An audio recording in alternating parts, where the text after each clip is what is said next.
sedih tentang Ale, banyak cerita membanggakan Ale. Itulah perni kehidupan Ale.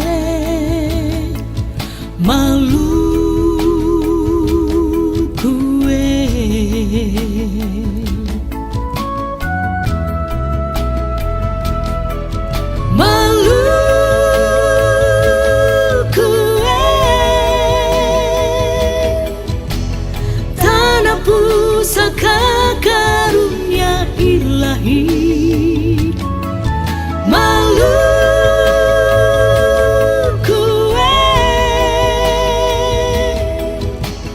tanah tempat Injil mulai disemak. Maluku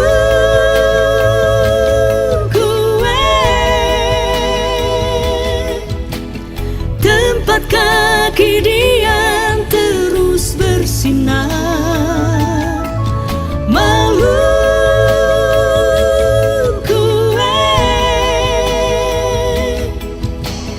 engkau terus ada di jiwaku.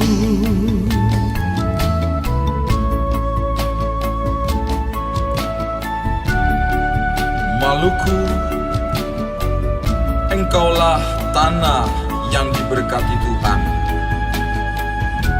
Engkau dipanggil, dipilih, diutus untuk menjadi berkat bagi banyak bangsa. Itulah Ale, Maluku.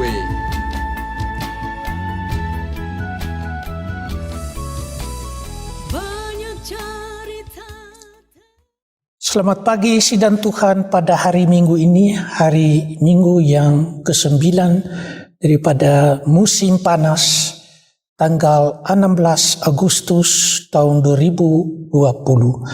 Goedemorgen gemeente op deze 9e zondag van de zomer, de 16e Augustus van het jaar 2020. Marilah bersama-sama kita mulai. Laten we gezamenlijk beginnen. Deze zondag mogen wij openen in de naam van de Vader, de Zoon en de Heilige Geest. Hari Minggu ini kami memperalaskan dengan nama Bapa, Anak, dan Roh Kudus. Amin.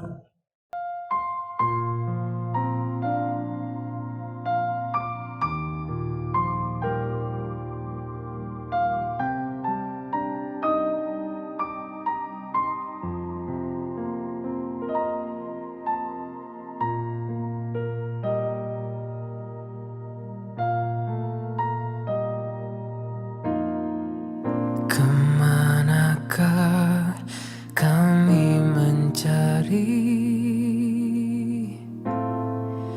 kasih sejati?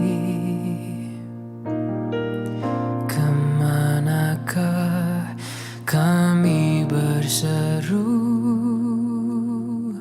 saat badai datang menderu? Yang kami tahu hanya Kau yang mampu pulihkan segala sesuatu. Kami perlukan keajaiban-Mu, kami butuhkan sentuhan tangan-Mu. Kami tak dapat jalan sendiri, kami perlu Kau Tuhan.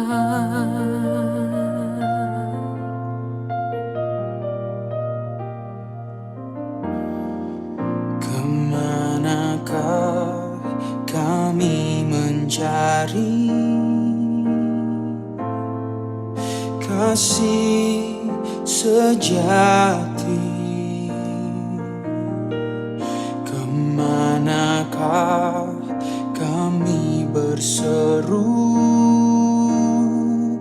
saat badai datang menderu, yang kami tahu hanya Kau yang mampu pulihkan segala sesuatu. Kami perlukan keajaiban-Mu. Kami butuhkan sentuhan tangan-Mu. Kami tak dapat Jalan sendiri.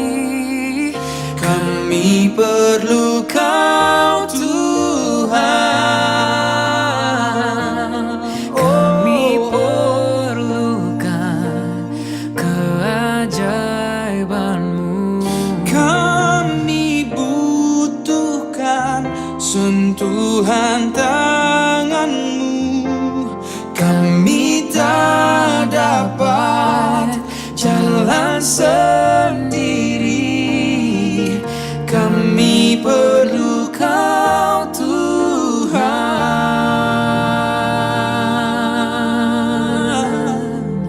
Oh, di setiap waktu, Di setiap hari, Kau yang aku butuhkan Tuhan.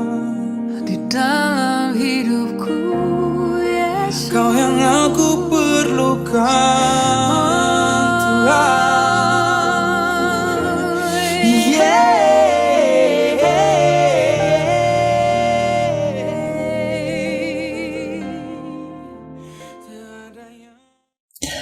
Sebelum kita datang kepada firman Tuhan, marilah kita berdoa. Voordat wij tot de schriftlezing komen, laat ons bidden. Heer onze God, wij willen u vragen of u de geest wil schenken over deze schriftlezing op deze zondag. Wij bidden voor alle mensen, ouderen en jongeren en de gemeenten Capelle aan de IJssel, Krimpen aan de IJssel en Moordrecht. We bidden voor de voorgangers en de kerkenraden. We bidden ook voor de regiogemeente Alphen aan de Rijn. Tezamen willen wij u loven en prijzen en vragen wij of u ons wilt zegenen. Wilt u ook zijn met de opnameteam die dit regelt, maar ook de kerkenraad die aanwezig is tijdens deze dienst. Wij bidden dit enkel en alleen in de naam van uw Zoon Jezus Christus, die ons de geest schenkt. Amin. Pembacaan Alkitab kita untuk hari Minggu ini terdapat dari dalam Roma 11 ayat 13 sampai dengan ayat 24 yang berbunyi berikut. Aku berkata kepada kamu, hai bangsa-bangsa bukan Yahudi, justru karena aku adalah rasul untuk bangsa-bangsa bukan Yahudi, aku menganggap hal itu kemuliaan pelayananku, yaitu kalau aku dapat membangkitkan cemburu dalam hati kaum sebangsaku menurut daging dan dapat menyelamatkan beberapa orang dari mereka. Sebab jika penolakan mereka berarti perdamaian bagi dunia, dapatkah penerimaan mereka mempunyai arti lain daripada hidup dari antara orang mati? Jikalau roti sulung adalah kudus, maka seluruh adonan juga kudus. Dan jikalau akar adalah kudus, maka cabang-cabang juga kudus. Karena itu apabila beberapa cabang telah dipatahkan dan kamu sebagai tunas liar telah dicangkokkan di antaranya dan turut mendapat bagian dalam akar pohon zaitun yang penuh getah, janganlah kamu bermegah terhadap cabang-cabang itu. Jikalau kamu bermegah, ingatlah bahwa bukan kamu yang menopang akar itu, melainkan akar itu yang menopang kamu. Mungkin kamu akan berkata, ada cabang-cabang yang dipatahkan supaya aku dicangkokkan di antaranya sebagai tunas. Baiklah, mereka dipatahkan karena ketidakpercayaan mereka, dan kamu tegak tercacak karena iman. Janganlah kamu sombong, tetapi takutlah. Sebab kalau Allah tidak menyayang cabang-cabang asli, Ia juga tidak akan menyayangkan kamu. Sebab itu, perhatikanlah kemurahan Allah dan juga kekerasannya, yaitu kekerasan atas orang-orang yang telah jatuh. Tetapi atas kamu kemurahannya, yaitu jika kamu tetap dalam kemurahannya. Jika tidak, kamu pun akan dipotong juga. Tetapi mereka pun akan dicangkokkan kembali jika mereka tidak tetap dalam ketidakpercayaan mereka. Sebab Allah berkuasa untuk mencangkokkan mereka kembali. Sebab jika kamu telah dipotong sebagai cabang dari pohon zaitun liar dan bertentangan dengan keadaanmu itu, kamu telah dicangkokkan pada pohon zaitun sejati. Terlebih lagi mereka ini yang menurut asal mereka akan dicangkokkan pada pohon zaitun mereka sendiri. Sampai begitu jauh adalah bunyi firman Tuhan. Tot zover deze schriftlezen. Geprezen zij de naam van Yesus Kristus. Berbahagialah segala orang yang perlukan firman Tuhan dalam hidupnya dan serta suka peliharakannya. Terpujilah nama Yesus Kristus.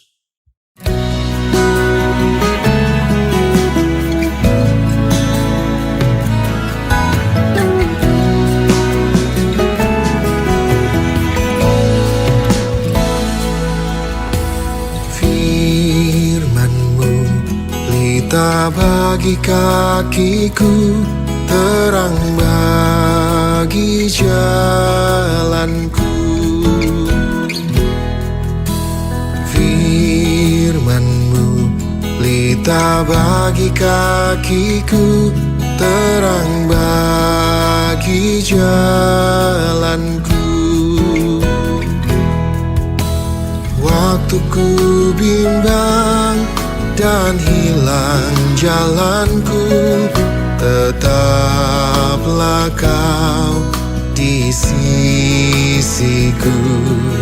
Dan takkan ku takut asal Kau di dekatku, besertaku selamanya.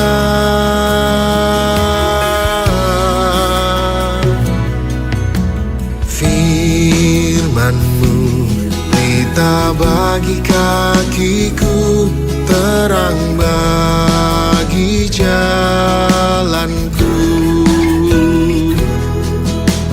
Firman-Mu pelita bagi kakiku, terang bagi jalanku. Waktu ku bimbang dan hilang jalanku, tetaplah Kau di sisiku. Dan takkan ku takut asal Kau di dekatku, besertaku selamanya.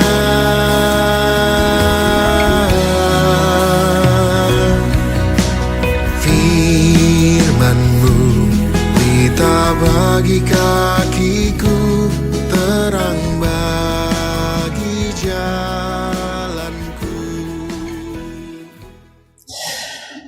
Sidang Tuhan, hari Minggu ini terdapat dari dalam firman Tuhan yang kita boleh mendengarkan, apalagi dari dalam surat kepada jemaat Tuhan di Roma. Pasal 11 ayat 13 hingga dengan ayatnya yang ke-24. Onze schriftlezing uit Romeinen 11 de versen 13 tot met 24.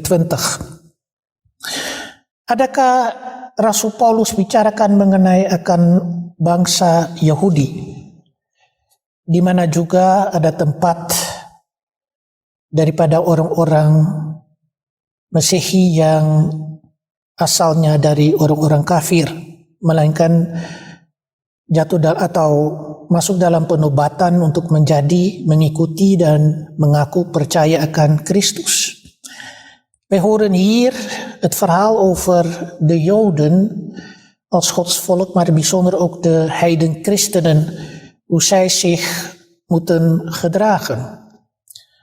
Kalau dibicarakan mengenai akar-akar sebenarnya berarti bapak-bapak leluhur dari umat Israel. Dan cabang-cabang pada sendirinya itu bangsa Israel, umat Israel, orang-orang Yahudi. Melainkan juga cabang-cabang yang termasuk dalam itu pohon yang disebutkan sebagai pohon yang luar biasa, pohon zaitun. Akan juga jika ini cabang-cabang menerimanya akan cabang-cabang yang asli, bahwa itu boleh mempentingkannya melalui atau oleh Rasul Paulus.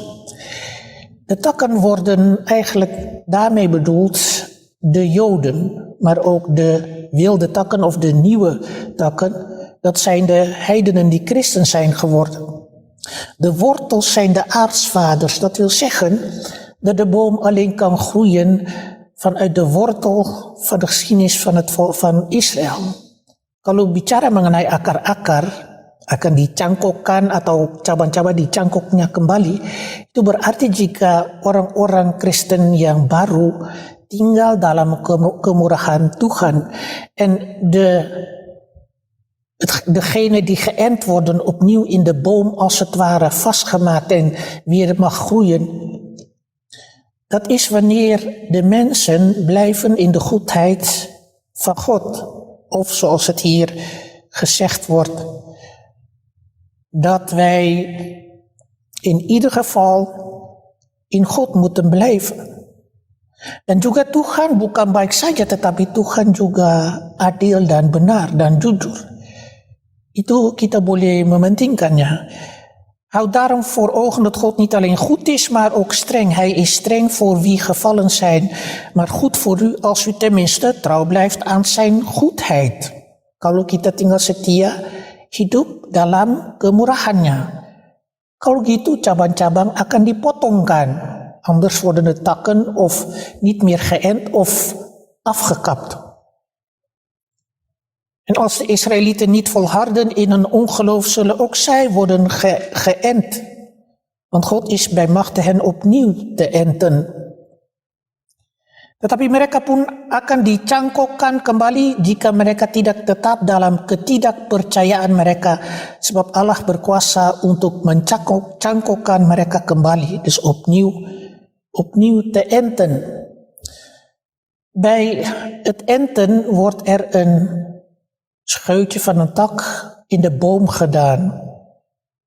En misschien dat u dat weet, dat het weer mag groeien. Kalau salah satu cabang akan dicangkokkan kembali, akan kembali berkembang atau akan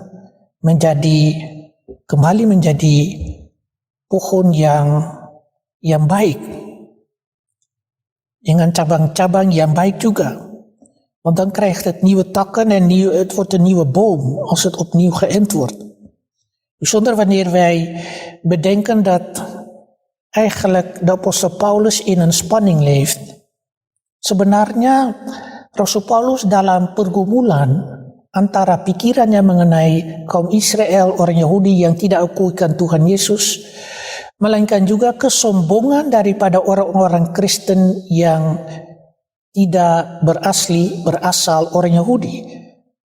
Orang-orang kafir seperti dalam bahasa sehari-hari kita katakan, mereka menjadi dalam penobatan mengikuti akan Tuhan atau mengiringi akan Tuhan. En zo mogen we ook zeggen dat apostel Paulus juist in die spanning tussen het ongeloof van de Joden die de Messias niet erkennen en de heidenchristenen die niet hoogmoedig mogen zijn ten opzichte van de Joden, omdat uiteindelijk de wortels daar begint bij de aartsvaders. De wortels symboliseren ook de aartsvaders. De takken symboliseren de Joden. En de wilde takken symboliseren, of de andere takken symboliseren de heidenen die Kristen zijn geworden. In kata lain, pada sendirinya semua jadi satu pohon. Apalagi kalau kita pikir di Maluku ada berbagai-bagai pohon. Apalagi kalau pernah orang-orang yang tahu atau orang-orang yang pernah berlibur atau bervakansi masuk di hutan melihat berbagai-bagai pohon dan berbagai-bagai buah. Tetapi kalau kita tidak dukung akan akar-akarnya, tidak tuangkan dengan air atau tidak mengalir dengan air supaya akarnya akan tidak layu atau tidak berbuah atau akarnya tidak menimbulkan akan pohon yang luar biasa. Er moet zorg gedragen worden voor de wortels van de geschiedenis van het volk Israël. Zonder het volk Israël zou Jezus er niet zijn. Maar aan de andere kant, de ongeloof van de Joden betekent niet dat God hen niet zal opnemen. De apostel Paulus is ervan overtuigd dat er een moment zal zijn dat het volk ook zal worden opgenomen in Gods koninkrijk, het volk Israël. Pada sendirinya Rasul Paulus juga mengaku dan percaya umat Israel ini akan nanti diterima oleh Tuhan jika kerajaannya datang, melainkan ada waktunya yang nanti orang Yahudi juga pada sendirinya mengaku Tuhan Yesus adalah Mesias. Er zal een moment komen dat Israël ook Christus zal belijden. En dat gelooft de apostel Paulus vanuit zijn Joodse wortels. Dengan akar-akar itu. Dan melihat kepada sejarah kaum Israel yang Rasul Paulus gambarkan dan jelaskan, kita melihat kepada sejarah kita sendiri sebagai orang Maluku. En kijkend naar de wortels van de geschiedenis van het volk Israël, die gekoppeld is aan Christus, maar het moment zal komen dat Christus erkend zal worden als Messias, mogen dat weerspiegelen aan de geschiedenis van ons Maluks volk. Het volk Israël, zoals de apostel Paulus hier mooi omschrijft, zegt hij dat niet wij de wortels dragen, maar de wortels dragen ons. Bukan akar-akar akan dipikul dari kita, melainkan akar-akar pikul akan kita. Het is niet dat wij de wortels dragen, maar de wortels dragen ons. Dat is ook logisch wanneer u bedenkt hoe een boom groeit en hoe de wortels zich ontwikkelt. U tahu juga kalau perkembangan daripada salah satu pohon dengan akar-akarnya, bahwa kalau tidak ada air, kalau tidak ada hujan turun dan matahari juga keluar, melainkan akan penting sekali untuk berkembang. Om te laten groeien is het van belang dat er nogmaals zorg gedragen wordt voor die wortels.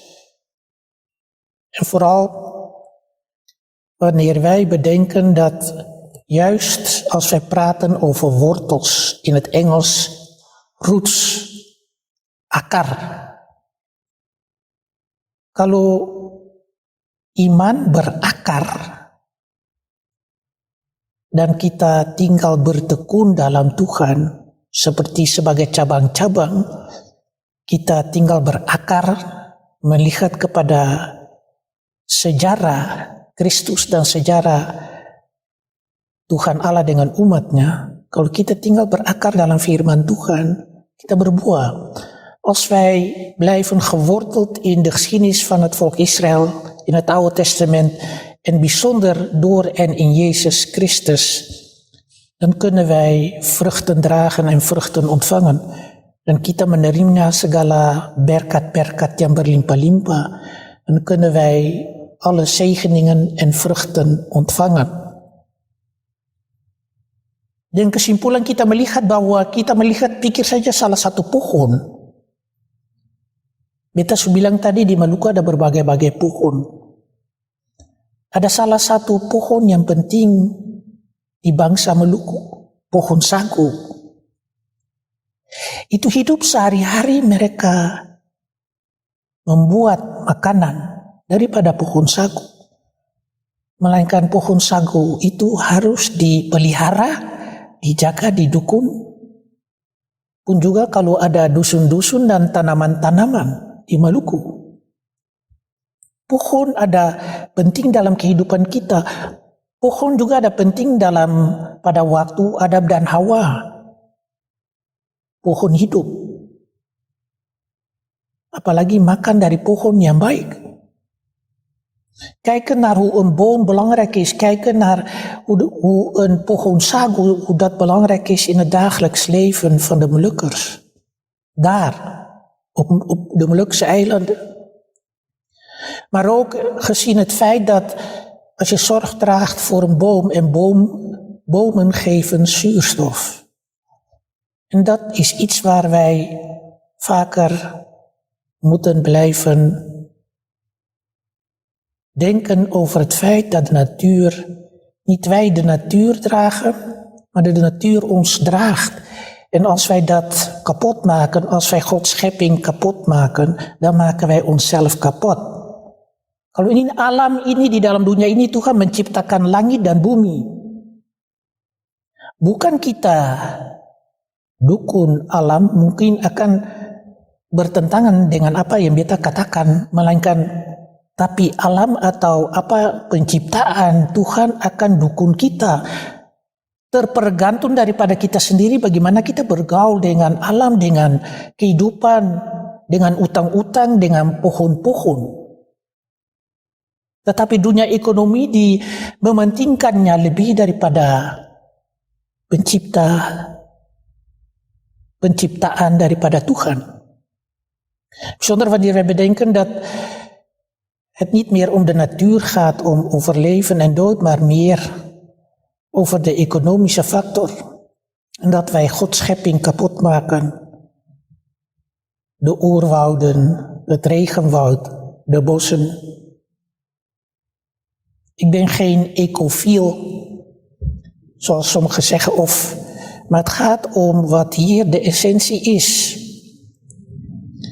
Dat wij moeten blijven volharden vanuit ons geloof en blijven vertrouwen in de wortels die God aan ons geeft. Kita bertekun dalam iman kita dan kita menaruh kepercayaan dalam akar-akar yang Tuhan sudah tanamkan untuk kita. Mulai daripada bapak-bapak leluhur, mulai daripada sejarah kita sebagai orang bangsa Maluku. Orang tua-tua kita yang sudah tanamkan iman juga sebagai akar-akar ke gereja. Bukan gereja, rumah gereja, melainkan gereja dalam hati kita. En vooral wanneer onze voorouders ook hebben zorg gedragen voor de wortels van onze geschiedenis. Voor de kerk, maar ook voor ons geloof. Uiteindelijk is het geloof het belangrijkste. Bahwa akar kita itu terlebih iman kita yang ditanamkan. Bibit yang sudah ditanamkan, benih yang sudah ditanamkan oleh Tuhan, itu penting sekali. Wat gezaaid is, de zaden die gestrooid zijn door God en de wortels die van daaruit ontstaan tot groei en bloei van de kerk, van de gemeente.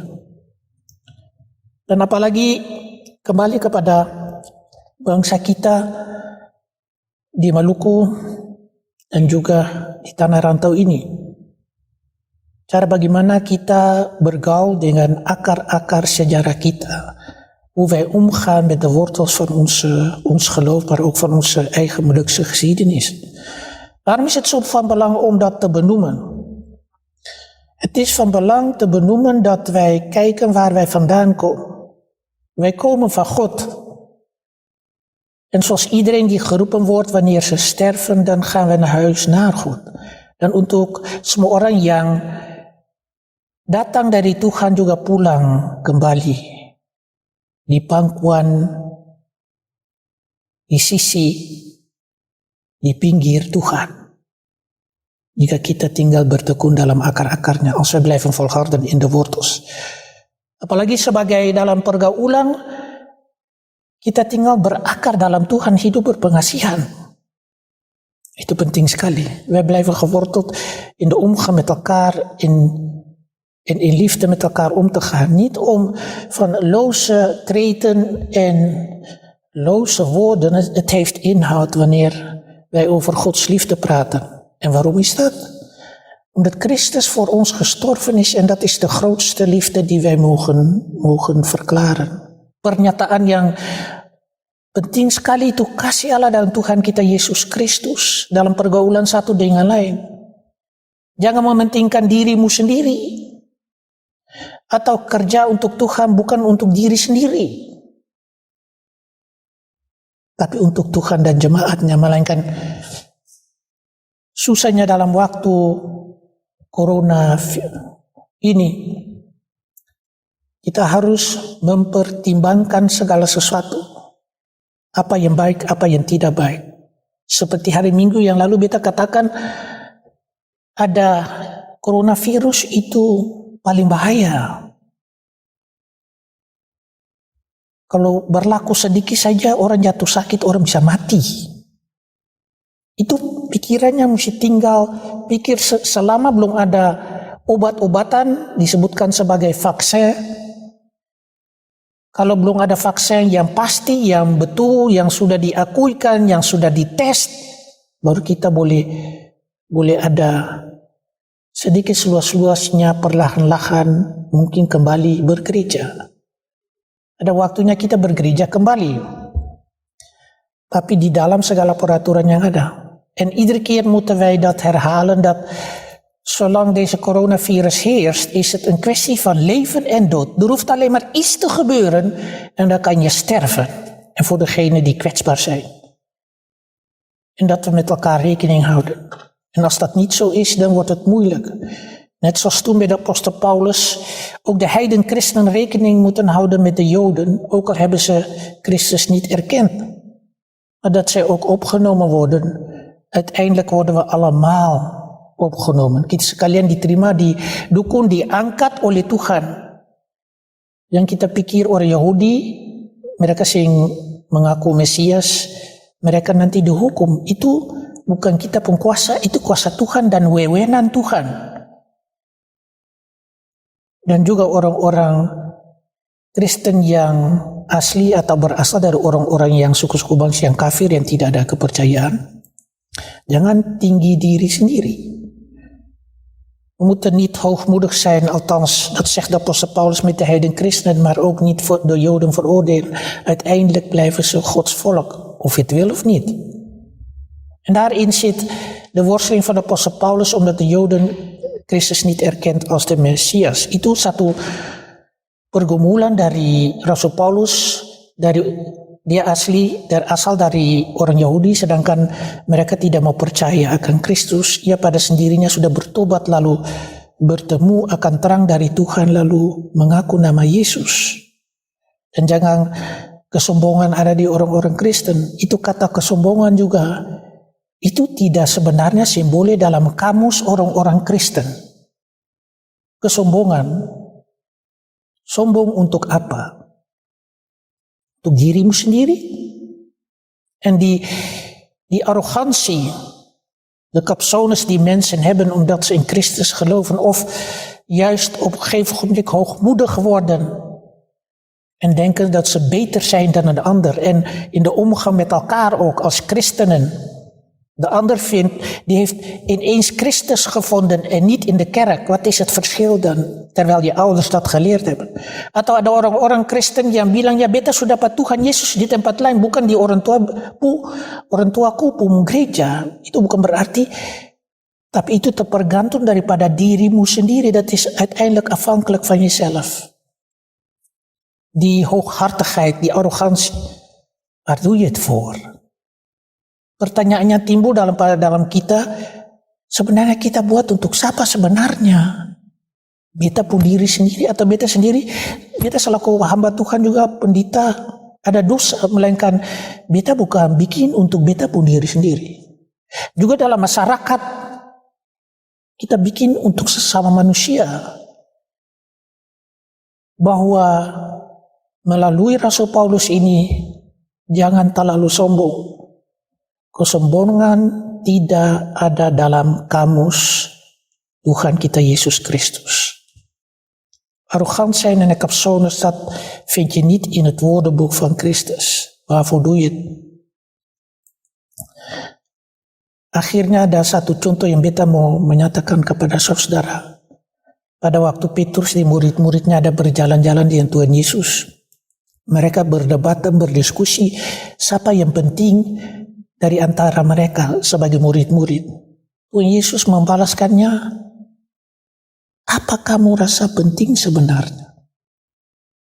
Apa yang penting daripada di dalam hidupmu? Beta bisa kasih jawab, tetapi itu satu pertanyaan, satu huiswerk untuk saudara-saudara. Coba beta saya bilang fatsalnya, saya bilang Injilnya terdapat di mana, melainkan di mana Petrus dengan murid lain-lain mereka berdiskusi siapa yang penting. Lalu itu pembalasan dari Tuhan Yesus. Beta sing kasih dalam renungan ini, you cari sendiri supaya you dapat dia punya antwort pembalasannya. Tuhan Yesus membalaskannya apa? Sebenarnya itu tidak penting. Kembali kepada akar, back to the roots. Juga untuk orang-orang Maluku, kembali kepada akar-akarmu. Apa penting untuk suku bangsa kami? Tuhan Allah yang pertama, yang lain-lain dari belakang. Amin.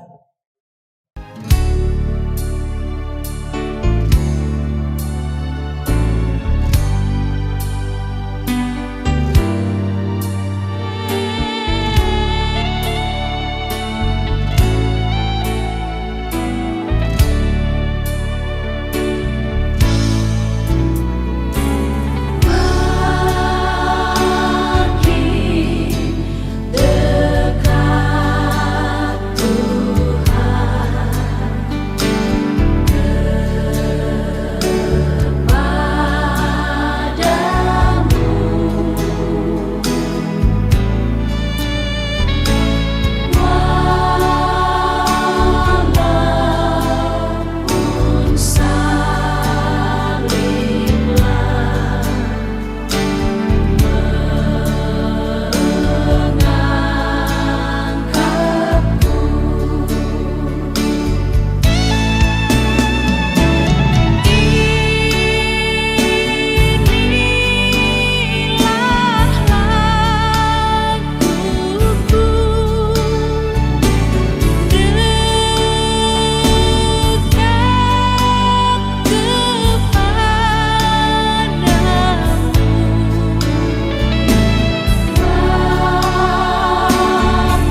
Mari kita berdoa. Laat ons bidden. Heer ons God, wij willen u danken dat wij naar uw woord mogen luisteren, zodat wij geworteld blijven, zoals wij in het Moluksmalei zeggen, berakar, bertekun, en dat wij blijven volharden in geloof. En zodat wij niet sombong blijven, kita tidak. Sombong, zoals wij dat ook in het Malay zeggen, dat wij niet arrogant zijn en kapsones krijgen, maar dat wij nederig blijven, dalam kerendahan hati. Heer onze God, wilt u met ons zijn, wilt u met de kerkraad zijn, en ook de kerkraad die hier aanwezig is, bij wijze van het geven van de toestemming namens de gemeente. En vragen bijzonder omdat het de overdenking is, Heer, zodat uw woord een verrijking mag zijn in ons leven. We bidden voor de opnameteam. We bidden ook voor de gezinnen die gedreigd worden om uit huis gezet te worden. Wilt u met hen zijn, wilt u met alle organisaties zijn, zodat we bij elkaar kunnen komen om in vrede met elkaar, in alle rust met elkaar en met wederzijds begrip uitkomen tot een oplossing voor de mensen die kunnen blijven. Heer, we bidden ook voor de kerken hier in Kapel aan de IJssel, maar ook voor de kerkraden van Kapel aan de IJssel, Krimpen en Moordrecht. We bidden ook voor alle kerkelijke organisaties. We bidden voor alle mensen die verdrietig zijn en pas geleden ook hier in Kapelle hun dierbaren hebben moeten dragen naar de begraafplaats. Wilt u dit gezin zegenen en ook alle gezinnen die verdrietig zijn vanwege het overlijden van hun dierbaren. Ook mensen die ziek zijn vanwege de coronavirus en zijn gestorven hier in Nederland, binnen de Molukse gemeenschap, maar ook waar dan ook ter wereld, ook op de Molukken. Bijzonder bidden wij voor onze broeders en zusters in de Molukken. En ook zij hebben onze gebeden nodig, zodat wij van u vragen of u met hen wilt zijn. Zij maken nog steeds de aardschokken mee en ook nog de coronavirus. En de economische situaties en de crisis waarin zij zich bevinden om te kunnen overleven. We bidden ook voor alle kerken daar en alle voorgangers, alle organisaties die hen ondersteunen, sociaal, maatschappelijk en politiek, ook hier in den vreemde. Zodat wij blijven geworteld zijn in de geschiedenis van God en zijn volk en in Jezus Christus onze Heer, maar ook in onze eigen Molukse geschiedenis. Vader in de hemel, wilt u ook zijn met alle jongeren, alle ouderen, weduwnaren en wezen. Zij die het moeilijk hebben, zij die eenzaam zijn. Zij die vanwege relatieproblemen het moeilijk hebben, wilt u hen ook sterken en bemoedigen. En alle mensen die het nodig hebben, of ze ziek zijn, of in het ziekenhuis, of in een zorgcentrum, wilt u hen genezen als heiland en verlosser. Heer, er zijn zoveel dingen die wij van u willen vragen. We willen ook vragen of u met de mensen wil zijn die moeten werken. En zij die thuis werken, zij die geen baan meer hebben, ook zij hebben uw bemoediging en troost nodig. We vragen ook om uw zegen over de kinderen die of naar school gaan of nog niet. Ook zij die steun nodig hebben door uw Heilige Geest. Wilt u ons nabij zijn en wilt u ook zijn met alle mensen die jarig zijn of jarig zijn geweest. In de naam van uw Zoon, Jezus Christus, die aan ons geleerd heeft: Onze Vader, die in den hemelen zijt, uw naam worden geheiligd, uw koninkrijk komen, uw wil geschieden gelijk in de hemel als ook op de aarde. Geef ons heden ons dagelijks brood en vergeef ons onze schulden, gelijk ook wij vergeven onze schuldenaren. En leid ons niet in verzoeking, maar verlos ons van den boze, want van u is het koninkrijk en de kracht en de heerlijkheid tot in den eeuwigheid. Amen.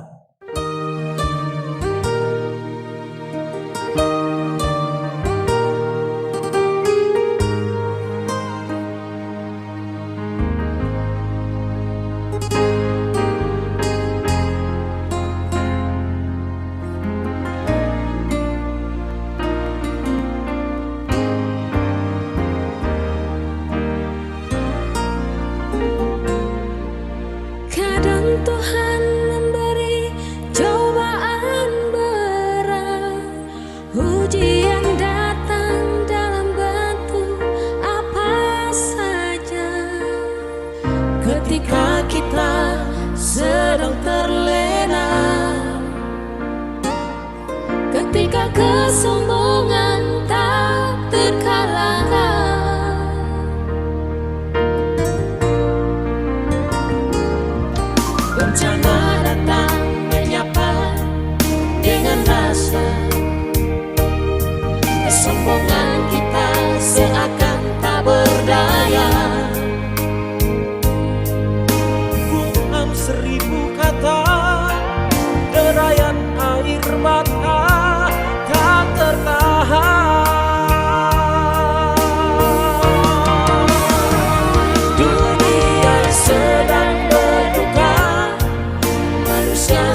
akhirnya kita boleh menerimanya berkat Tuhan juga untuk minggu yang baru ini. Semoga Tuhan memberkati kita dengan juga segala persembahan dan kolektor yang saudara mempersembahkan pada tempat ini. Kita juga katakan semoga Tuhan juga memberkati segala kolekta dan segala persembahan, segala bantuan yang diberikan melalui saudara-saudara sekalian. Mogen wij de zegen meegeven en ook danken aan de gemeente voor de collectors, voor de kerkbijdrage van iedereen. Mag dat ook meegaan in de zegen die wij zo uitspreken. De genade van onze Heer Jezus Christus, de liefde van God, de kracht van de Heilige Geest zal met ons zijn. Ook met alle offers die wij mogen brengen, van nu aan tot in eeuwigheid.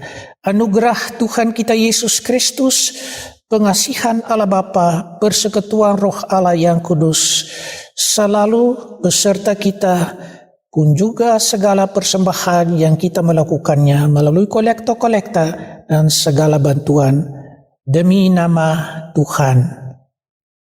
Amin.